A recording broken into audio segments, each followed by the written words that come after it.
Hi, my name is Rossborough, and in this video we're going to talk about 5 things that you should consider before you make an album. The very first thing you should consider is, are you ready to make an album?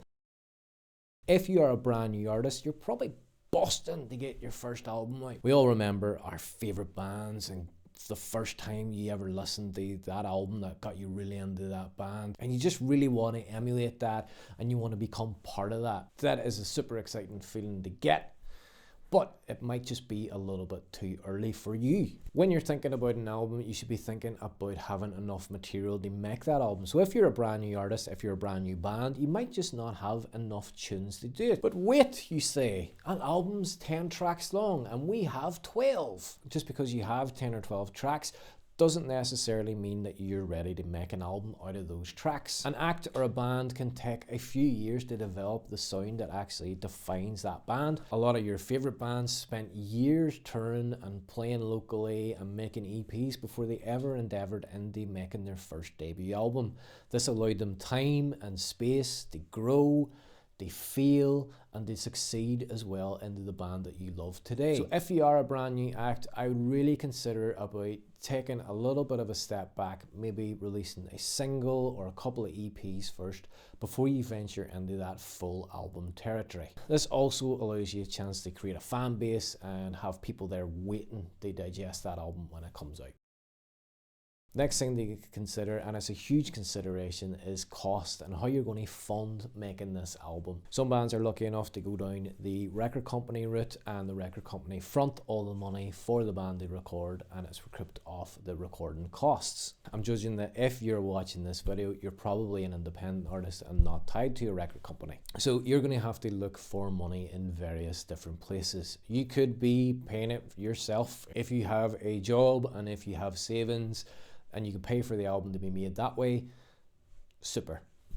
The other way that a band or an act can fund an album is by going out there, playing gigs, using ticket money, selling merch, selling t-shirts, and collecting all that cash and saving it all up to enter into the studio. If you're an act or a band who can record themselves and have recording equipment, the only extra thing you need to consider in terms of the recording process is your equipment good enough? You want to make sure that you've got a good microphone, a good interface, and a computer that can handle making your music. The other thing to consider about cost is the extra costs that come in after the album is made. So you have to pay for it to be recorded, then all those parts need to be mixed, and then it needs to be mastered. Those are 3 processes before the album's even finished. Once the album's made, you also need to think about paying for the artwork to be made, or if you're going to do the artwork yourself. And then finally as well, you're going to have to consider about how you're going to distribute this album. Cheapest way to distribute an album is to use streaming services. The likes of Bandcamp, DistroKid, and CD Baby all offer ways of you getting your music online, and they're considerably cheaper than going down the physical route. CD sales have been going up and they are quite reasonably priced to make. CDs only cost, a couple of pounds per unit to make, and they're really good. Fans love having actual physical CDs, even if they don't even have a CD player. Which brings me to my next one, which is vinyl. So many people collect vinyl and don't even have a vinyl player, but fans absolutely love having vinyl. There's nothing more I love than finding a band that I just adore and then going out and getting the actual physical vinyl as well, and having that at home, putting on my headphones and just disappearing into the album. The only thing to consider with vinyl is they are super expensive to make, and also that the turnaround on vinyls can be anywhere up to 6 months, sometimes even longer. There are only a few factories that are making vinyl, so there's a big backlog on getting them back. Third thing on my list is, how are you going to make this album? First way is you can spend your time researching and find a producer, engineer, and a studio that makes music that sounds quite like your band. They're going to be able to make the best representation of your band on record. Also, this saves you so much stress in the recording process and the mixing process. Having other people in there and other people who can actually suggest things to you to change your record and maybe make it a little bit better. It's a really healthy environment for creativity. Creativity really takes off when other people get involved.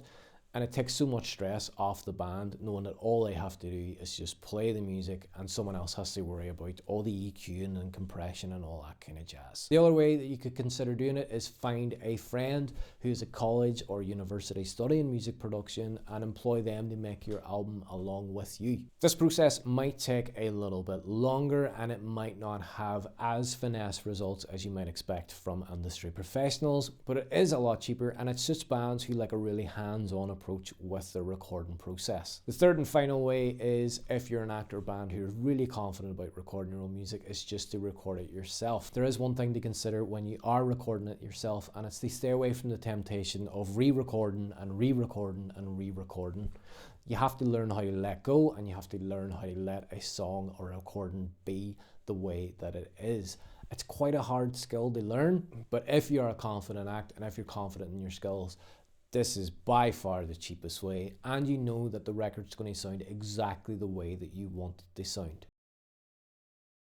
Number 4 to consider is having a producer or not. As I said before, having other people involved in a project can really make that project take off and really make it flourish. You might consider yourself to be the next Bob Dylan, the next Beatles, the greatest band that anyone has ever seen. That's probably because you are your own biggest fan. That's why you make the music you make. It's because it's the music you love. But it can be a sense of being hard to see the forest because of the trees. Having someone extra in there to come in and kind of work on the arrangement and work on tempos and stuff with your band will help you get the best out of your album. If you're paying all the money to go through the traditional studio route, it makes extra sense to get someone in to produce or find an engineer who can do both. They'll work on the arrangement and format of your music and make sure that your music can translate itself in the most clear and beautiful way that it can. If you're a band who's really set on the self-producing side of things, then an idea might be to get your most trusted musician friends to come in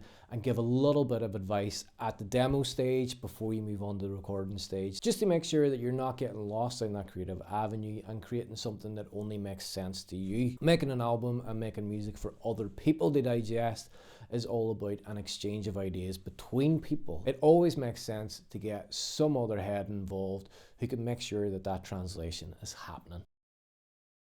The fifth and final thing to consider when making an album is why. Why are you making an album? If you're a band or an act who've been playing a few years, then an album is a really good way of just capturing this moment in time. Bands and acts constantly evolve over the years, and an album is a really good way to take a snapshot of where that band was creatively at that time. You might have already brought out an EP, you might have already brought out a few singles, and the next logical step for you is just to bring out an album. If this is a process for you, then you should also think about coupling up that album to a pretty big tour and trying to get tour dates in place. But also consider that even the actual act of making an album will actually bring in extra tour dates coming into you.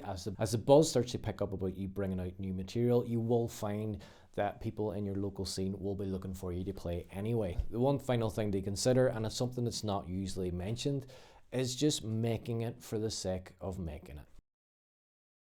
Online, we are constantly bombarded with this idea that absolutely everything that you creatively make should be monetized and should have some sense of monetary value. That's great, that's super, but it's not for everyone. Some people out there just want to make music. Some people just want to be creative for the sake of being creative. If you want to make an album and you just want to have it there and you just want to say, yes, I made that thing, it was a big project and I'm glad I did it, that is more than enough reason to go and make an album. I hope that this video has given you a little bit of value. If you like this video, please leave a like, and if you'd like to see more, consider subscribing. Until the next video, ta-ta.